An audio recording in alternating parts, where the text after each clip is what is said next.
Ito nga pala yung ampalaya ko sa likod. Yung bakanting lote, tinaniman ko ng ampalaya. Yan yung puno niya dyan. Tsaka alugbati. Yung alugbati, nahaba pala yan guys.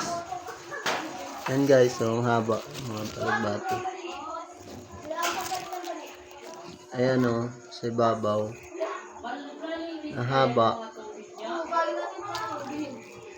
Ang ampalaya ko guys, ayan o. Namitas na kami, nakakuha na kami ng maraming bunga dito. Ayan, panibagong bunga na naman yan. Ito. Ito. Ayan o. Ito malaki, mahaba. Kadikit na. Ayan guys. Ayan, likod ko, tinataniman ko. Sayang din eh. Bakanting lote. Dapat na nagagawa dito. Kaya, pansamantala, tinanim. So, ayan. Yung tali ko guys. Lagyan ko ng tali. Meron din kasi akong kundol. Ito, kundol. Oh.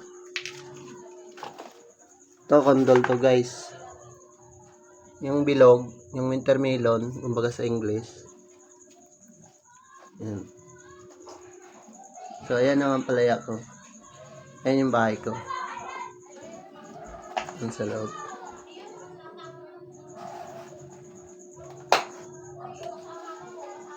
Ito yung puno. Yan yung puno ng ampalaya ko. Ito naman yung puno ng alugbati. Yung ano ko, talbos, wala ito. Sira. Hindi siya... Meron din akong dulaw. Yung dulaw na pansahog sa karne, pampabango. Ito yun, oh. Buhay na. So, ayan lang guys. I hope na gayahin niya rin ako. Yung mga ganitong